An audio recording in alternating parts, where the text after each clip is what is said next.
Miss Polly falou do seu livro, que tem como tema principal o bullying.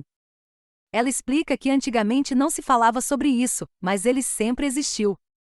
A prática de atos agressivos e humilhantes de um grupo de estudantes contra um colega sem motivo aparente. Vamos falar então desses conflitos nas escolas, em que inclusive você tem um livro, né? Esse livro trata sobre bullying, que é uma coisa que está... Na verdade, é que vocês são jovens, né? Mas, mas não com esse nome. Mas isso sempre aconteceu, né? Sim. Sempre aconteceu. Porque antes não tinha nome. Não tinha nome. A gente não tinha nome. As crianças sempre faziam isso. Cutucava, chamava um gordinho, careca, o chato, sabe? Mas era uma coisa mais leve, né? A gente não tinha o que a gente tem hoje, né? Que se chama bullying, é forte, né? Sim. E hoje tem o cyberbullying, né? Que é complicadíssimo, né? É muito complicado. Então, esse livro é realmente a minha intenção, né? É um guia para os pais, né? Uma orientação, porque como eu falei antes, né? Cada caso é um caso. E eu quero mais ou menos orientar os pais, assim, como prevenir isso, como a gente lida com isso. Eu acho que o problema maior hoje, né? Como que você pode prevenir é o cyberbullying, né? Porque o que acontece na escola é uma coisa que sempre aconteceu, né? A única coisa que eu creio que hoje, por conta da internet, de toda essa disponibilidade dos filmes, com muita violência, muita agressão, sabe? Isso, a gente sabe que o ser humano vai crescendo e vai aprendendo conforme aquilo que ele vai vivendo, né? Então, se você coloca muito, a gente sabe que a coisa visual impacta muito mais do que aquilo que você fala. Se eu mostro para você uma imagem, você vai lembrar muito mais da imagem do aquilo que eu vou falar para você. Uhum. E a criança hoje é muito visual tudo, né? É muito visual, porque ele tem toda essa tecnologia à disposição. Então, eles têm todo um input assim, de violência e de agressão que eu acho que é complicado, viu? Porque vai definindo um pouco assim a atitude dele com os outros, né? Imitando aquilo que ele vê, né? E trazendo um pouco, muitas coisas são realidade, mas muita coisa é ficção. E trazendo essa ficção para a realidade deles e tentando colocar em prática, né? Sim. E eu acho que isso é complicado. Isso leva a muita violência, né? Para as crianças se relacionarem, falarem, né? Então, isso por um lado. E por outro lado, né, esse negócio do cyberbullying que tem hoje, né, que eu acho que é terrível, né, porque você não sabe, né, o que está do outro lado da câmera, né, você não sabe. E não sabe que momento a pessoa está vivendo, né? Você não sabe, é um golpe baixo, né, quer dizer, eu estou recebendo um insulto de alguém que... Covardia. Uma covardia, entendeu?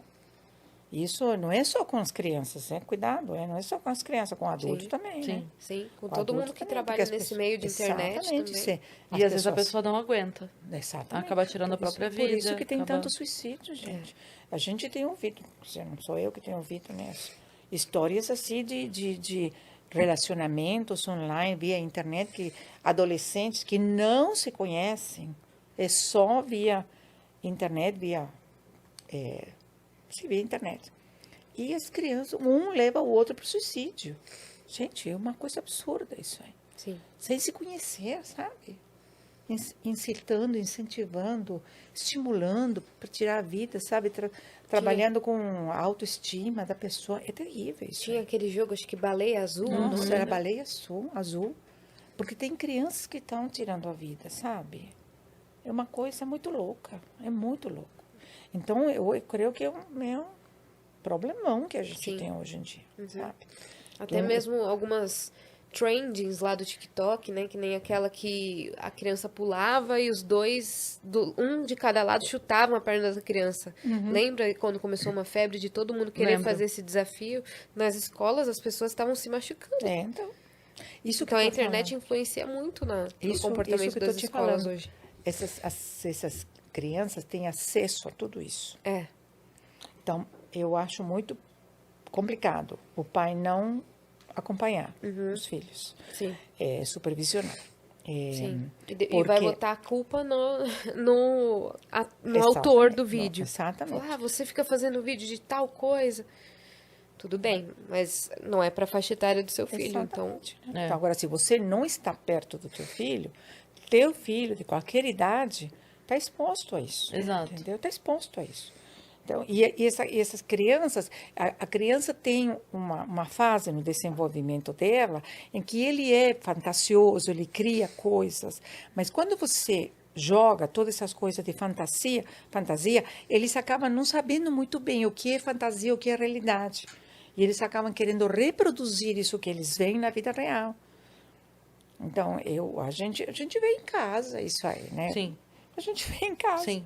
Como outro dia estavam meus netos, né? Quer dizer, os 2 meninos. Um tem 10 e o outro tem 17. Assim, lutando os dois. Você vê, meu marido sempre brincou de lutinha com meus filhos. Eu tenho 2 homens e uma menina. Ele sempre brincou de lutinha. Mas era uma lutinha diferente, gente. Era briga mesmo? Era brincadeira. Ah, tá. Naquela época. Hoje é briga mesmo. É briga mesmo. E se você não intervém, se você, quer dizer, intervir, você supervisiona para ver até onde vai para ver que momento você precisa intervir. Aí sai machucado, entendeu? Machuca. Porque é agressiva a coisa. Sim. Por quê? Porque esse é um modelo que estão tendo, entendeu? Esse é um modelo, acho complicado.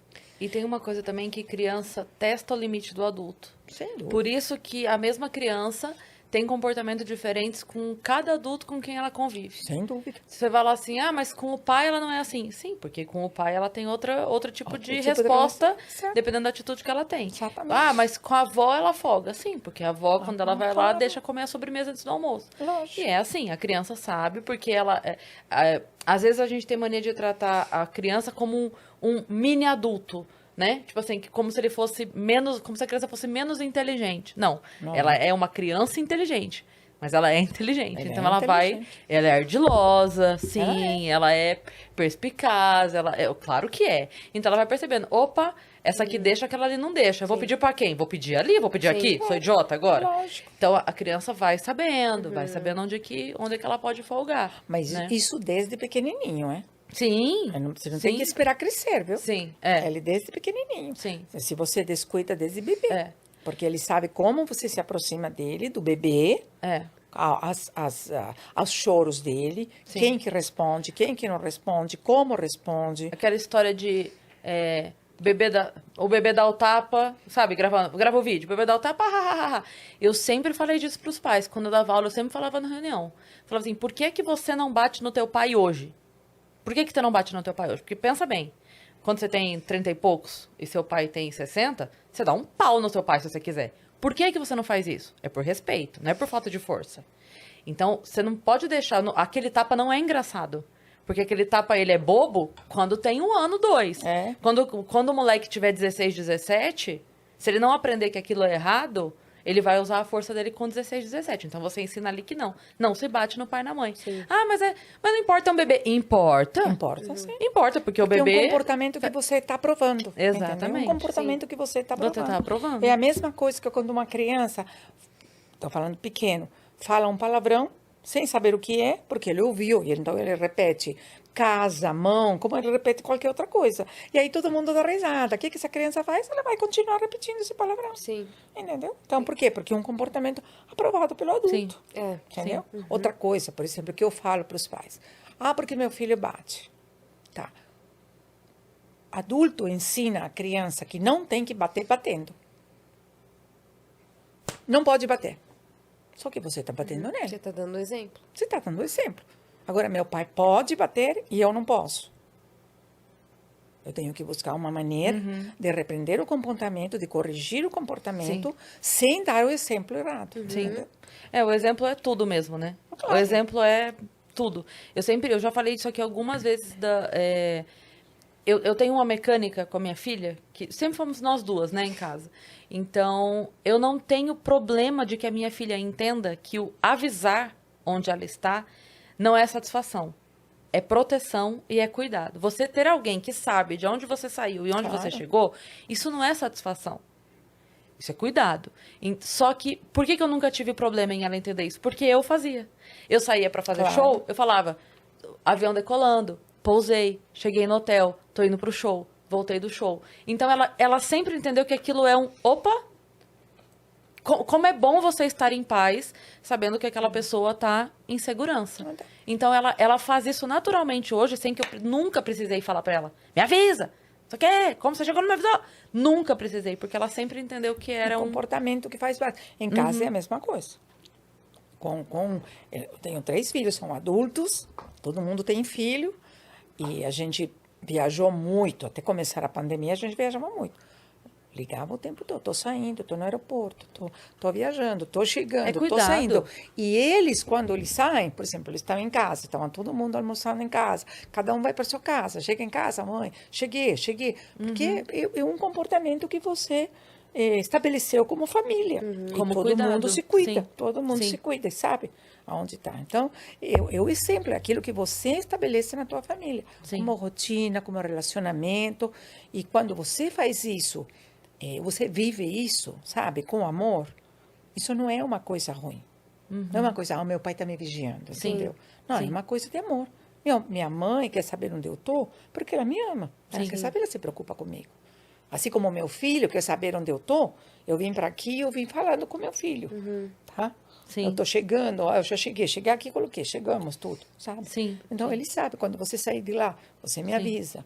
É que é um cuidado que pode parecer bobo, mas não hoje em é, dia, não é, do gente. jeito que estão as coisas, Não é. eu sempre disse assim, se eu sei o último lugar onde você estava e Deus me livre e guarde, alguma coisa acontece, eu sei por onde começar. E isso pode ganhar um tempo precioso. Sim, lógico. Isso pode ganhar um tempo precioso. Então, assim, vai. A Yá saiu, foi da casa dela pro shopping. Se tem alguém sabendo que ela saiu do ponto A ao ponto B e no ponto B não chegou, opa...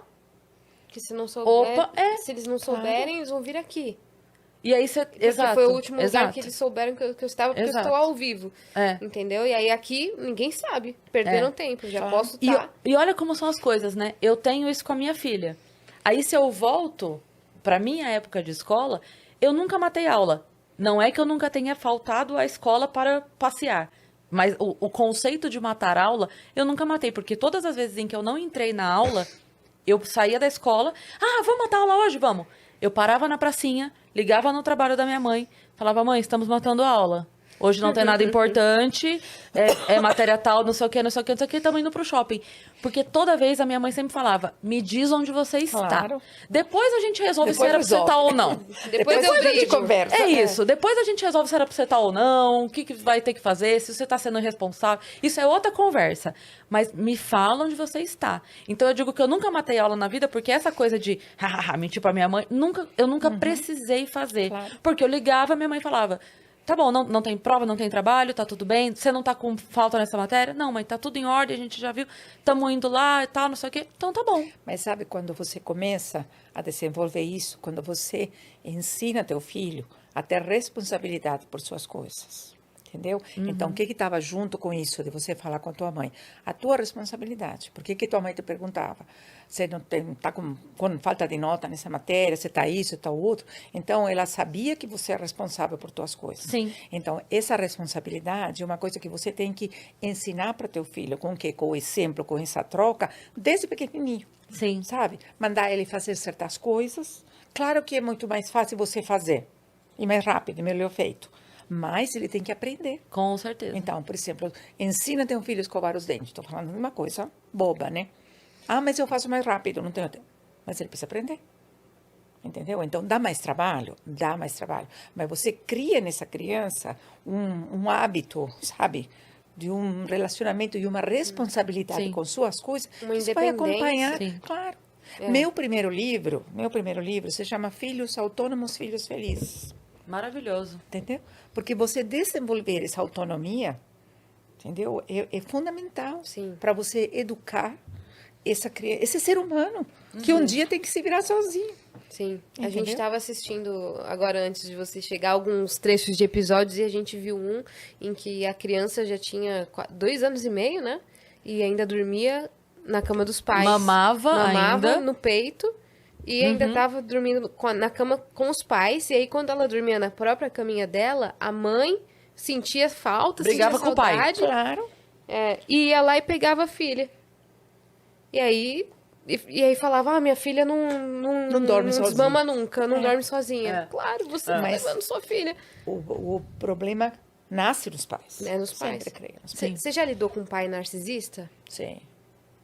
O pai é muito complicado nisso. Sabe qual é o pior? Ele não reconhece isso. O pai é muito difícil reconhecer o erro dele. Sim. Mas começa nos pais, sabe? Ele faz tudo direito, sei fazer. Por isso que é muito difícil você entrar numa casa, como eu entrava, você fazer um diagnóstico e você falar para esses pais o que você está vendo, que eles estão fazendo errado.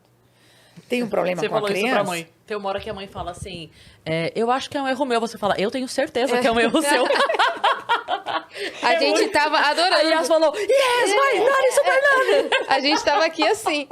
Aí o pai falou assim, então, é que eu cheguei faz pouco tempo, eu não tô conseguindo participar da família. Aí você falou, quanto tempo você chegou? Ele, 3 anos e meio, e não deu tempo. Já era pra estar mais envolvido aí, hein, pai? 3 anos e meio, dava tempo de você ter se envolvido. Então, esse é o grande desafio, entendeu? Com os pais. Obrigado por assistir mais um Corte Estilizado. Se curtiu, vai lá, ative o sininho e deixe seu like. Não esqueça de se inscrever no canal. Um forte abraço, valeu!